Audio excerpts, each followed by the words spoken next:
नमस्कार विद्यार्थी मित्रांनो, मी सचिन काळे स्वागत करतो एका नवीन व्हिडिओमध्ये। आज आदिवासी विकास विभाग याचं रिसर्च असिस्टंट संशोधन सहाय्यक ह्या पदाची परीक्षा झाली आहे। दुपारची शिफ्ट होती, 12 वाजेचा रिपोर्टिंग टायमिंग होता। हे तुम्ही माझं कॉल लेटर बघू शकता ऑनलाईन एक्झामिनेशनसाठी। तर आज मी तुम्हाला सांगणार आहे एक्झाम कशा प्रकारे आलेली होती, टफ होती, इझी होती, मॉडरेट होती, कुठल्या लेवलची एक्झाम होती आणि प्रत्येक विषयानुसार पण मी तुम्हाला ॲनालिसिस माझ्या सांगणार आहे। त्यानुसार आपल्याला मार्क किती पाहिजे होते एक्झाममध्ये हे पण मी तुम्हाला एक अंदाजे सांगणार आहे। तर तुम्ही प्लीज व्हिडिओवरती नवीन असाल तर प्लीज व्हिडिओला लाईक करा आणि चॅनलला सुद्धा सबस्क्राईब करा। तर मित्रांनो, आजच्या जर आपण विचार केला इंग्लिश विषयाचा, तर इंग्लिश विषयामध्ये आपल्याला जवळजवळ 7 ते 8 क्वेश्चन आपल्याला पॅसेजवरती विचारलेले होते। पण त्या पॅसेजवरतीच हे सर्व क्वेश्चन नव्हते, तर याच्यामध्ये बऱ्यापैकी क्वेश्चन हे सिनॉनिम्सचे विचारलेले आपल्याला 3-4 क्वेश्चन आणि बाकी क्वेश्चन हे पॅसेजवर आधारित विचारलेले होते। तर अशा पद्धतीने आपल्याला 7-8 मार्काचा पॅसेज आलेला होता। त्यानंतर आलेले होते 5 क्वेश्चन आपले आलेले होते पॅराजंबलवरती 5 क्वेश्चन आले होते। म्हणजे जर ज्याला तो पॅराजंबल एकदम ॲक्युरेटपणे जुळवता आला तर त्याला ते 5 प्रश्नाची 10 मार्क मिळून जातात।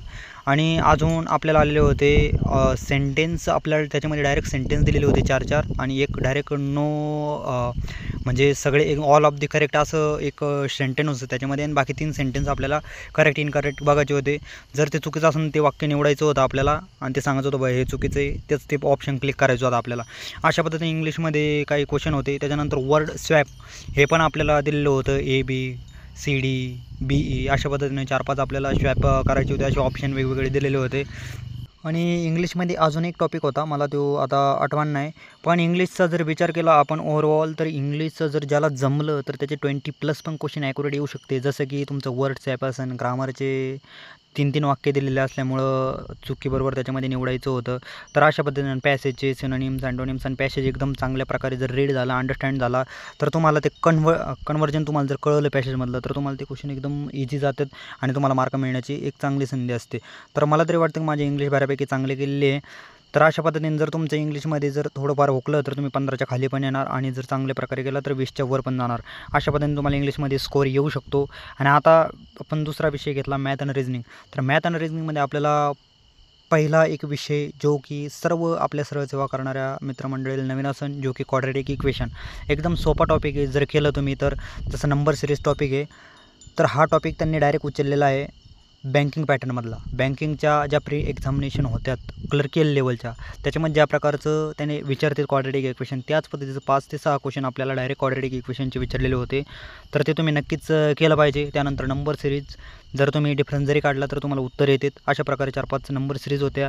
त्यानंतर होतं ब्लड रिलेशन। तर ब्लड रिलेशनवरती 4-5 क्वेश्चन होते। जर तुम्ही ब्लड रिलेशन चांगल्या प्रकारे केलेलं असेल तर तुम्हाला ते नक्कीच चांगल्या पद्धतीने, म्हणजे ब्लड रिलेशन म्हणजेच नातेसंबंध, जर तो टॉपिक तुम्ही चांगला केलेला असेल तर तुम्हाला तिथं मार्क मिळतील। त्यानंतर विचारलेलं होता 5 ते 6 मार्कासाठी पझल जे की होतं फ्लोर बेस पझल होतं। बीपासून सुरुवात होती आणि एंड ईवरती होत होती बहुतेक। तर अशा पद्धतीने हे एक पझल होतं, एकदम सोपं होतं। जर तुम्ही एक चांगल्या प्रकारे रीड केलं, वाचून एकदम एक वाक्य तुम्ही मांडण्याचा प्रयत्न केला तर एकदम सोप्या पद्धतीने ते पझल सॉल्व्ह होत होतं।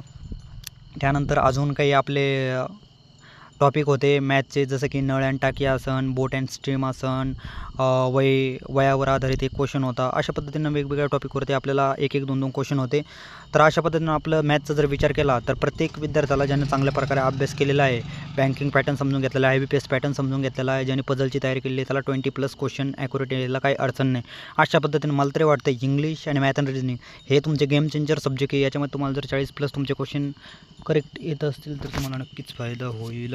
आपला तिसरा विषय आहे मराठीचा जर एक विचार केला तर जास्तीत जास्त क्वेश्चन मी तर म्हणतो 5 ते 6 क्वेश्चन मला असं वाटतं अनेकवचनी एकवचनी याच्यावर आधारित होते।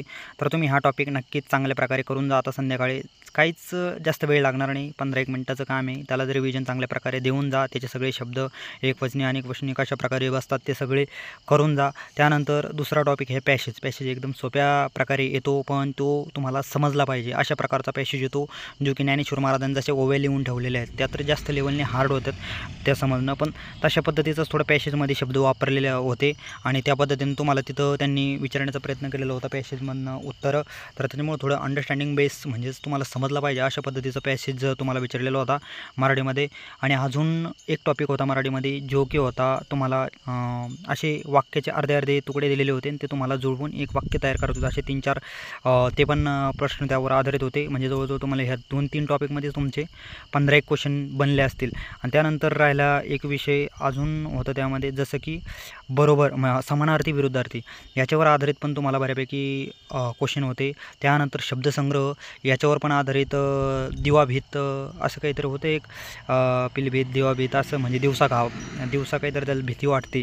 तर अशा पद्धतीनं त्याचं उत्तर काय होतं, डबल आजानबाहू, म्हणजे ज्याचे हात गुडघ्यापर्यंत लंब असतात तर त्याला काय म्हणतात, त्याला आजानबाहू असं म्हणतात. अशा पद्धतीने तुम्हाला शब्द समूहाबद्दल एक शब्द हे पण तुम्हाला विचारलेलं होतं. मराठीचा जर विचार केला आपण तर मराठी एक बऱ्यापैकी सोप्यातच आपण विचार करू शकतो, कारण मराठीमध्ये पॅसेज पण एकदम सर्वांना समजूनच जातो जर थोडंफार चांगल्या पद्धतीने वाचन केलं तर.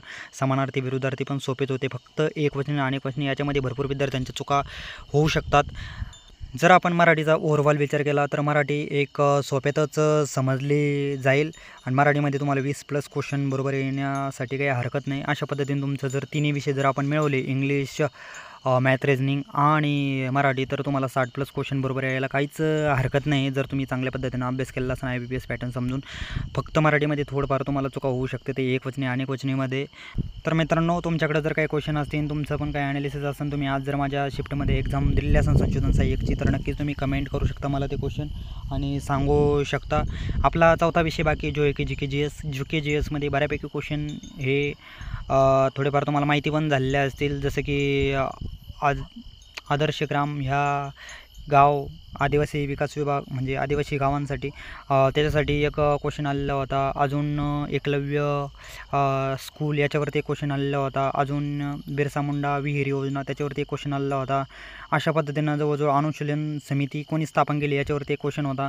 भरपूर असे क्वेश्चन GK GSमध्ये होते, पण GK GS बऱ्यापैकी मला तरी वाटतं का सगळ्यांनाच डिफिकल्ट हार्ड या कॅटेगरीत ठेवावं लागेल, कारण तुम्हाला असं फिक्स माहीत नाही आहे की तुम्हाला कुठले टॉपिक येणार आहे किंवा असे फिक्स माहीत नसल्यामुळं तुम्हाला. आणि करंट अफेअर्स पण जे काही म्हणत असतील 4 महिन्याचे उरलं 5 महिन्यात, तसं नाही. IBPS पहिले विचारत होते मागच्या 2-3 महिन्यातलं जास्तीत जास्त करंट अफेअर्स विचारायचं, पण आता त्यांनी तसं न करता ते जवळजवळ मागच्या 1.5-2 वर्षामधलं करंट अफेअर्स विचारत आहे. जसं की 2023मधल्या काही घटनांवरती विचारलं. जबल आपलं शीतल देवीवरती एक क्वेश्चन होता, शीतल देवी जी की तिरंदाजी, आपले दिव्यांग तिरंदाजीमधले. अशा पद्धतीनं तुम्हाला आदिवासी विकास विभागाच्या काही योजना असतील त्यावरती पण क्वेश्चन विचारले जात आहे, आणि काही आपले इतिहास असेल, भूगोल असेल याच्यावरती पण 1-1, 2-2 क्वेश्चन विचारले जात आहे. आणि करंट अफेअर जे की आपलं पहिले IBPS विचारायचं 3-4 महिन्यातलं, तर तसं न विचारता जवळजवळ 1-1.5-2 वर्षामधलं आपल्याला करंट अफेअर्स विचारले जाते.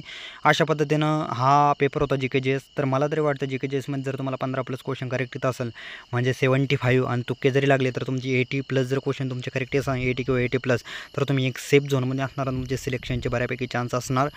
अशा पद्धतीने जर तुमचं स्कोर असेल तर तुमचं नक्कीच सिलेक्शन होणार. जर व्हिडिओ आवडला तर प्लीज व्हिडिओला लाईक करा आणि चॅनललासुद्धा सबस्क्राईब करा. या अशा प्रकारे माझं एक ॲनालिसिस होतं. तुमचं काय मत आहे माझ्या ॲनालिसिसवरती नक्कीच कमेंट करा आणि चॅनललासुद्धा सबस्क्राईब करा. Thank you so much.